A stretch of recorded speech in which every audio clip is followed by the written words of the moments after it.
Peasant Productions presents The Math of ESP. Why it works even if you don't believe it. Many, many years ago, somebody handed me a book called The Final Secrets of the Illuminati by Anton Wilson. First off, yes, he was a Timothy Leary friend. So, you know, the way out in the left field type philosophies and ideas and drug culture and all of that kind of stuff. Okay, all that accepted. I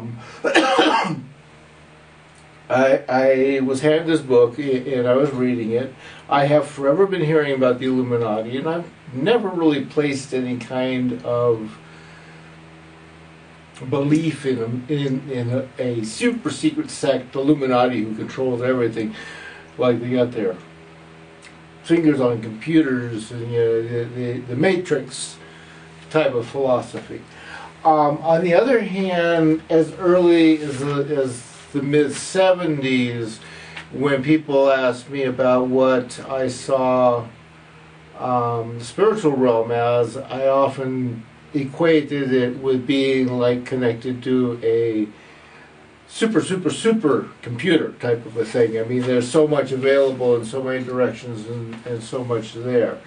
That is quite interesting to be involved in that, and things happen. Now, I was kind of amused with the book. I was enjoying the book and all. And in it, Anton puts forth the number 23 as being extremely significant of the Illuminati being involved in your life, doing stuff, okay? Now, in reading it, the first thing that came across to me when I stopped at that chapter and I looked at his list of numbers, gonna be a bad video here, folks. Sorry. And saw that, you know, the number 23 was being involved in a variety of variations as well. Okay, it wasn't just 23 by itself. I decided to see what would happen if I applied that set of rules to my life. Just, you know, random chance. Here it is. So let's drop it in front of myself and see what happens. Now, to explain some of the variations, and I don't have the book in front of me, so I don't know what his exact list is. I think he had 23 through 92 in his, and I added on the 2 and the 3. I'll explain that in a minute, but in using that list of numbers, the 23, okay, 23, reverse 23, okay, you have 3 and 2, which is 32. Now, the interesting thing is, and I'm going to do it with 50, we get up here to 53 to explain how 53 is significant, okay? Let's see if I can get away with doing this today. Oh, doop. And 3, yeah, okay. So you can kind of see it almost ends up, if you take a standard 2, you get a 5. So upside down is 53. Upside down reverse, of course, is 35. Reverse is 35. Double 23, you get 46. 3 times, you get 69. Yay, hey, for that number. Good one to know, folks. And 4 times is 92. Now, if you know anything about gambling and lotteries and things like that, you know that a lot of them stop about 80, especially Keno and your standard lottery tickets. So 92 wasn't there. 1, 2, 3, 4, 5, 6, 7, 8. If you play Keno in Nevada, 8 numbers is the first one where you can win the whole shebang. So my Keno numbers were 2 through 69. Okay. My driver's license has the number 46 in it several times. Insurance policies I had at the time had bank accounts and stuff like that had 23s and stuff like that in it. My property that I was actually living on and part owner of was 2323 and 2321. Two properties side by side. Yes. The 23 is really there. And if you play the number game, you can reduce 2 and 3 is 5. So you have 2 and 3, 2 and 3, 2 and 3, and 21, which is 3, which goes back across those 3 5s is to make a 666. Or, let's see, what is it, 15, 18, which is 9, and my life path is 9, okay? So you see what's happening here, where I can have the fun of saying that the math of ESP works, even when you don't believe in it, because whoever put this, Anton talks of somebody else, of Burroughs or something like that, being where he gets it from, and there's other stories and stuff. I'd have to really chase on to see where this 23 actually comes in from. I believe Skull and Bones is 32, which is of course reverse of 23. Phone numbers of mine have had various arrangements of the 23's P.O. boxes. I had 35, 38, and 23, 32, yes. That was up in Quincy, where a whole lot of the things that set up the riggers for what I am now and where I am now had to take place. That was just simply following a trail to go someplace.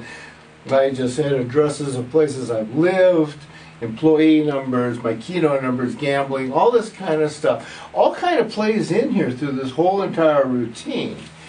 And like I said, for me, it's pure amusement. Pure amusement. It is totally funny. In the Andrade Racing drive that I did, where I was told the car would only do 153 because it had a governor on it, a limiter on the engine, it would absolutely max out at like 153 point something. Okay, and it would stop you from going any faster than that. I did 160. Okay, 160.5.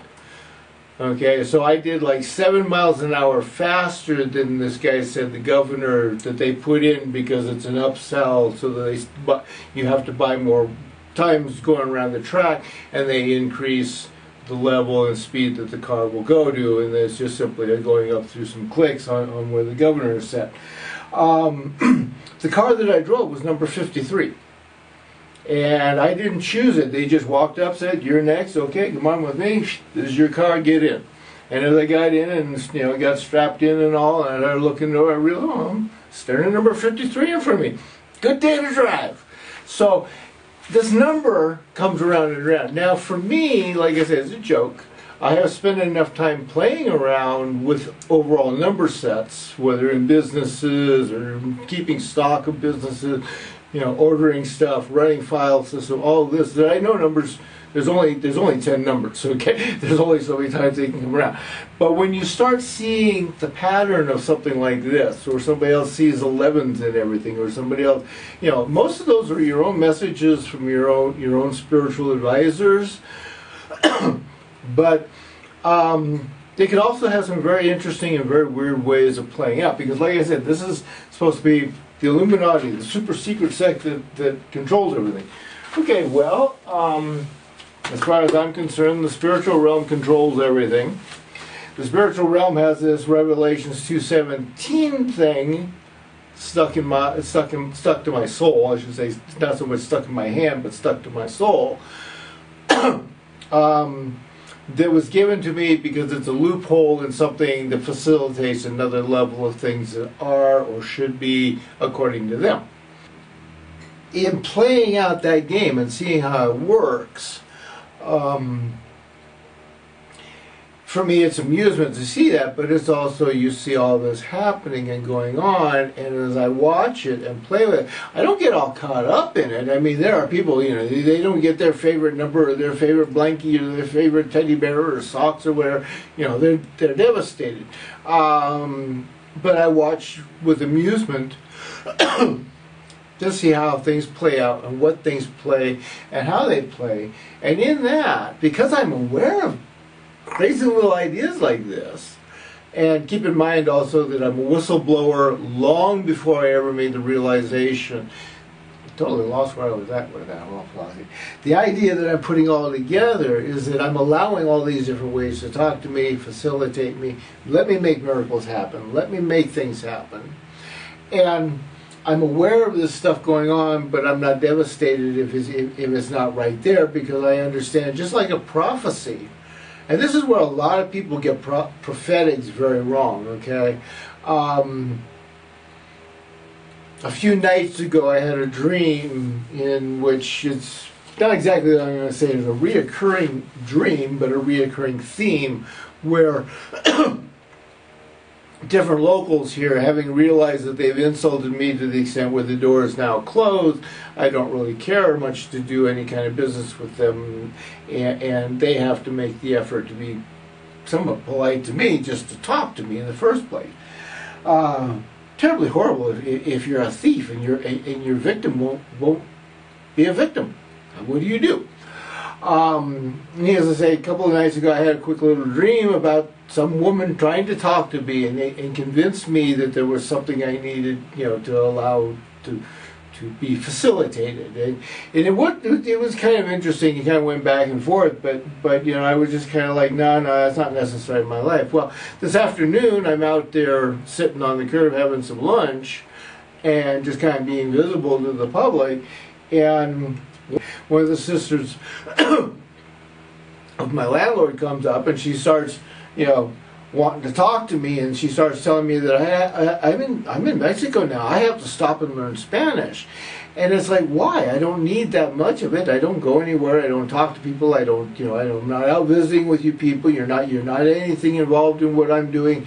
I'm in here busy doing what I'm doing, and I'm going to leave this place and go to some other country in the future, or some other place in the future. Why do I need to worry about Spanish all that much? And the woman, you can see she was devastated at the fact that she could not convince me that I had to ask her for, some friend who's going to help me learn English. It's like, no, I have my stuff to use, my videotapes, I can go to YouTube and learn Mexican Spanish and all that. I don't need somebody coming in and teaching me anything. And the preciseness of it playing out to what went on in that dream a few days ago shows me that it's probably related to what that was. But it's also because it's just a near idea, and that during the prophetic dream, I did not pick up a direct message. I do expect other people to be walking up and also applying the same philosophy, that I need to either take a maid in or take a cook in or something, because it's just not right here in Mexico to be a lone wolf and to just do your own thing and have nothing to do with other people. Their culture is very much based on social image, the Mexican standoff and bravado of stuff.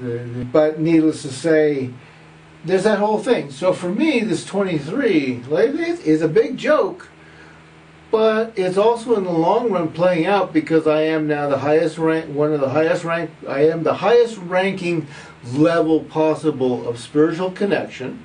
There is nothing else on this planet that I have been able to find, or anyone has been able to show me, that shows of a higher rank than having a God grant you an award that you are connected to absolutely everything in at least your own realm, your own planet. Every single God, spirit, saint, devil, demon, anything that talks to this planet must respond to and understand that I'm there. I must be able to sense that such a being is there for me to have Revelation 2:17.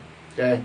Then you add the fact that they are now saying that based on what I was tested for, I'm the white caballero, the white horseman of the apocalypse. So, which is again a very high level being, and I'm riddled with 23s in my life. So you can see the amusement I have of just looking at this stuff. I don't have to look for a conspiracy. I just have to look at the reality of what's going on. I know stuff like this. I understand why your world is as bad off as it is. I understand what to expect because I have extreme levels of connections, and I pay attention to what's there. Interesting. Anyway, how long is this video?